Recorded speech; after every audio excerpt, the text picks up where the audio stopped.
Let's talk about Tulsi Gabbard. Listen to this first little bit where she talks about being an introvert and having to kind of change her perspective to campaign. Myself and really asking for the opportunity, the privilege to serve them. Every single door that I went to was a huge cause of anxiety just because of that. Where it eventually turned actually was I had served in the state house, I had deployed, I'd come back, I had served on the Honolulu City Council. It was when I was running for Congress that I just had to take some time of introspection, just like I am pursuing this path of service that I've committed my life to, and yet there are these self kind of created hurdles of anxiety just because of that shyness. And I looked myself in the mirror and I was like, what's your problem? You got to figure this out. And really just taking that time made me realize that all of those fears and insecurities, the causes of that anxiety were actually very selfish, because I was thinking like, well, you know, I don't want to sound stupid. What if they ask me a question I don't know the answer to, and I don't want to bother them. And the common word that came up as I was going through this was I and me. I was like, well, that's a problem, especially as you know, I had made this decision to pursue this path of service, and so that was where things changed, where instead of walking into a room, something that would cause anxiety, and anyone who's an introvert and shy, you can probably relate, was turned around when I realized, like, stop thinking about yourself, Tulsi. Go in this room and take the opportunity to connect with other people, to share aloha with them, to smile, have a nice conversation at a bare minimum.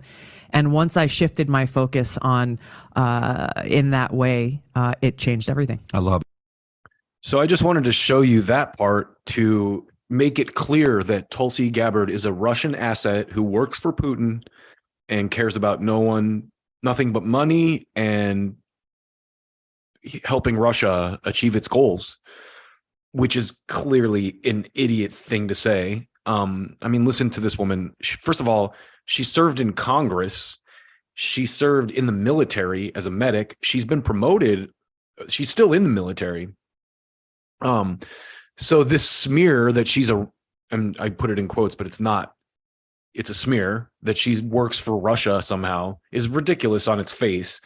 And I think just kind of starting out with that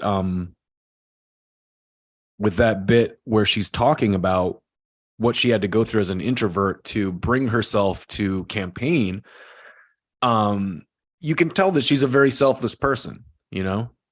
She's not the kind of person that she has been painted as in the press. So,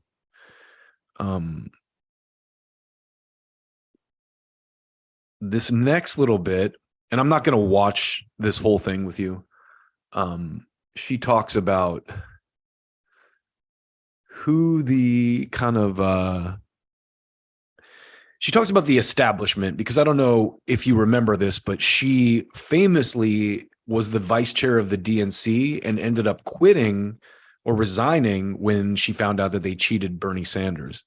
So in this next bit, she talks about who she views as the establishment and a little bit more of that. Listen. To shine a light on that contrast, on that difference, and expose Hillary's foreign policy record and hold her accountable to it. About can you be successful in politics without the establishment support? Yes, absolutely. Is it the easiest path? Is it the shortest path? No. But if your interest is in remaining committed to the people of this country or the people of your constituency or of your district, that's where my focus has always been. And unfortunately, we are living in a time where the establishment interest is not the interest of the people. So if you want to go play the insider politics game, the establishment game, you'll go places. It comes at a very, very high cost. Going up against them. It even comes at a high cost of personal compromise and a compromise of integrity if you choose to play that game.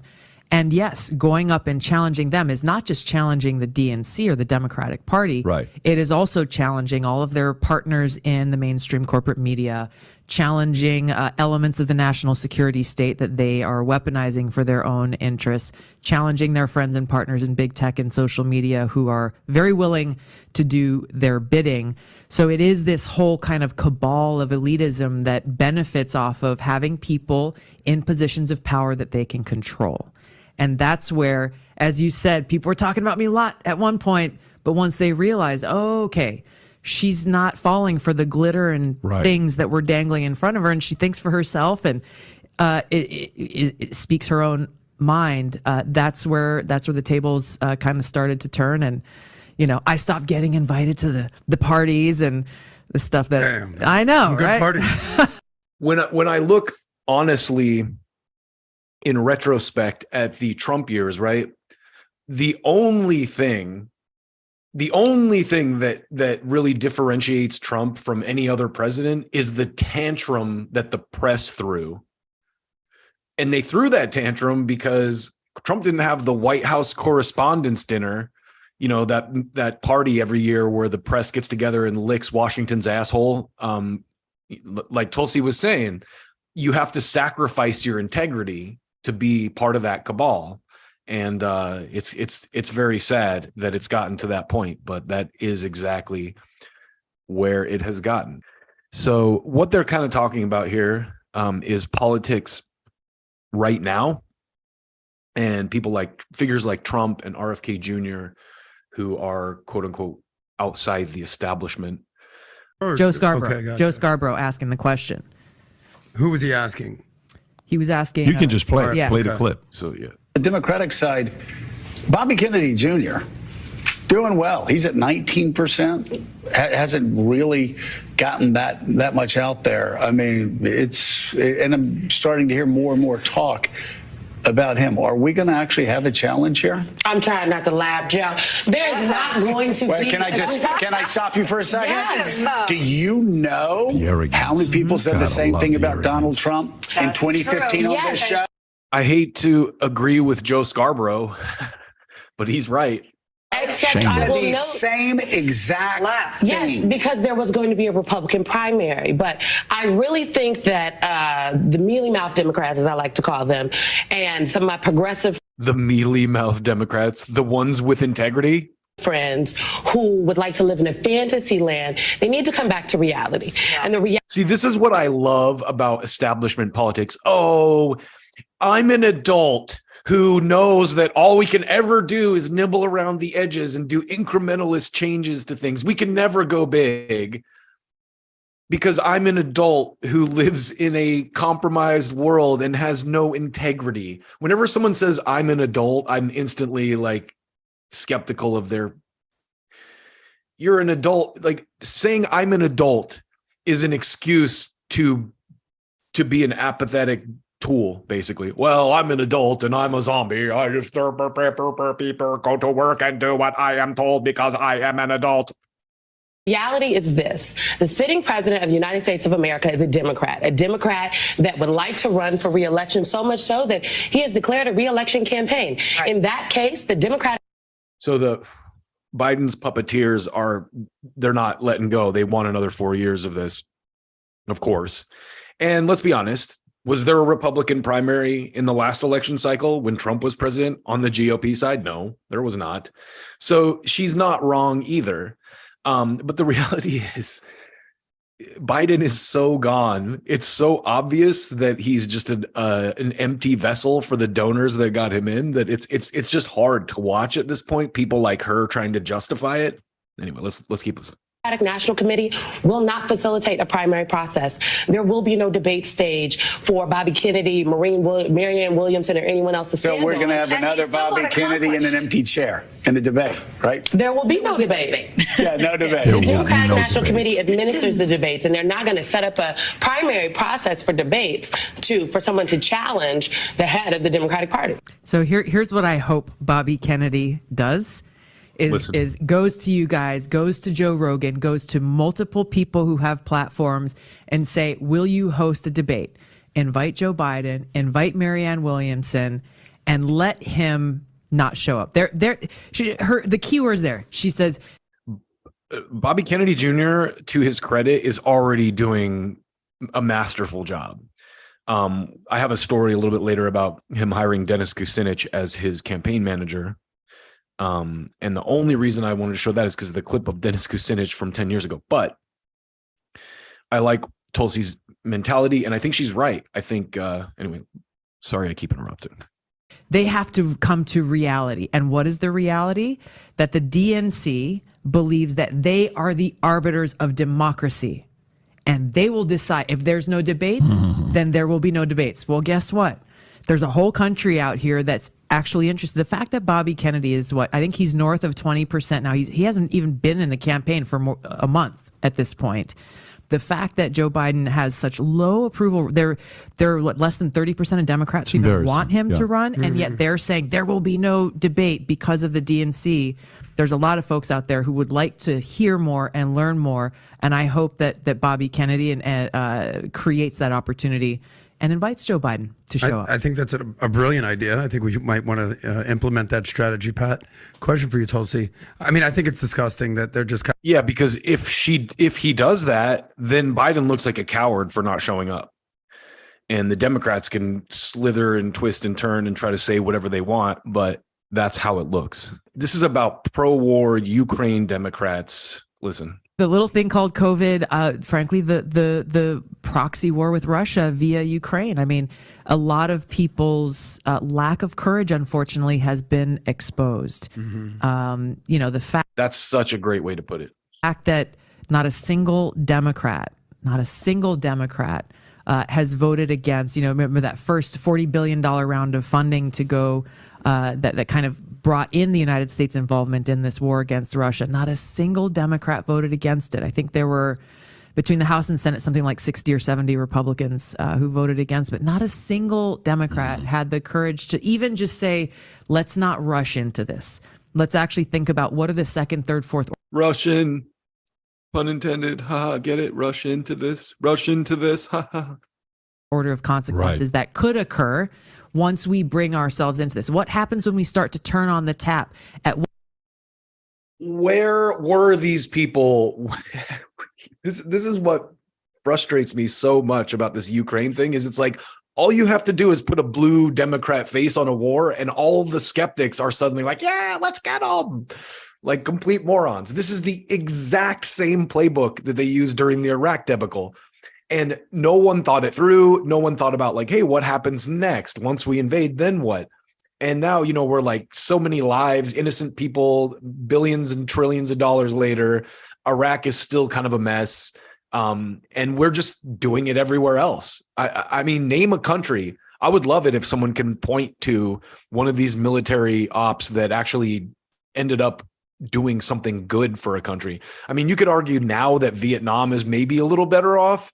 I don't think it's I don't think the war had any effects other than to like poison a bunch of people with napalm and kill a bunch of people with napalm and poison them with Agent Orange and fill their country with radioactive shells and all kinds of, remnants of imperialist wars. But it also took 50, 60 years to get to the point where it's somewhat stable again. And I mean, I haven't been there, but so I can't speak from a place of knowledge, personal firsthand knowledge. Maybe it is way better thanks to the US invasion there. I would love to be proven wrong on this, show me examples of like since World War II, I don't think there's any military thing that the U.S. has been involved with that I can think of anyway that has worked out for in a positive light for the people who were invaded and kind of had the regime change happen to. What point do we turn it off? The Progressive Caucus in, I think it was November of last year, if you remember, they sent this 30 members of Congress sent a letter to Joe Biden saying, please exercise diplomacy to negotiate an end to this war, because if it goes on, it will not only continue to create more suffering and death for the people of Ukraine, but it increases the risk of nuclear war. It will increase the negative impacts on our economy, on inflation, on hunger, and all of these things that are facts, that are very real cost of this war. They sent the letter one day. Within 24 hours, they retracted it. They retracted it. It strong was some pressure. bullshit excuse like, oh, a staffer sent out a letter without our approval, which is nonsense, absolute nonsense. That goes to show you how powerful these weapons lobbies are. Like in less than 24 hours, they're like, no, you pull that back. You're not gonna fuck with our cash, bro. We know what happened. They sent out a letter saying how they actually felt, and they got the hammer laid down on them, and unfortunately didn't have the courage to say no. This is bigger than party politics. We as Democrats, they as Democrats should have the courage to call out your own president. And I would say the same thing for Republicans. So, you know, it is, I have been really disappointed on a foreign policy perspective, but also with, you know, men going into girls' locker rooms and exposing themselves all, and this being okay in the name of this trans ideology and pervasive. Okay, so that's a whole other issue, which, you know, I may have some disagreements with a lot of more conservative people on that.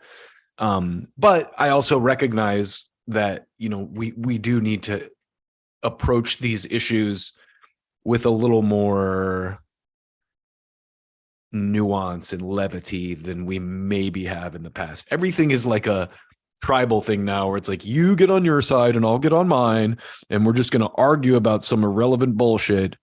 Joe Biden talking about the fact he was asked about, will we give them F-16 fighter jets?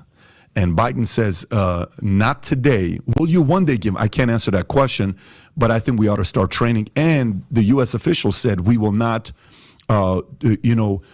turn away from any other country who wants to support them with F-16. Essentially what they're saying is we went from money to tanks to this to now we're probably going to give them some F-16s. So why is your concern so high, or a lot of people, why are so many people concerned about military-industrial complex? Why should that be a top priority for them as a concern? There's a number of reasons why. Let's start with the most important that we're talking about. That as we sit here today, we are on the brink of nuclear war. That should be concerning to everyone. It should be even more concerning that we have people in positions of consequence and power and influence who don't, but who are just as influential, talking about the prospects of nuclear war as though it is just like any other kind of war. Talking about the fact that Putin and his government has changed their policies to make it so that they can deploy nuclear weapons, whether they be tactical nuclear weapons or strategic nuclear weapons. This is one of the things I took issue with Trump for, because people act like Trump was some Russian asset. But if you look at the policies he pushed or allowed while he was president, and you could say maybe it was because of the neocons he brought in from prior administrations that he did this, but he escalated tension with Russia. He's the one who pulled out of the nuclear contract. That we had a contract with Russia, and don't ask me the name of it. I don't remember the specific name of it, but the gist of it was that we would not produce any more nuclear arms. So what happens? Trump gets in, he has this bellicose rhetoric. They're accusing him of being a Russian spy. So I feel like because of that, he even almost had to be more, bellicose about his war with Russia, or bellicose about Russia, because he's being accused of being this interloper that Putin brought to power.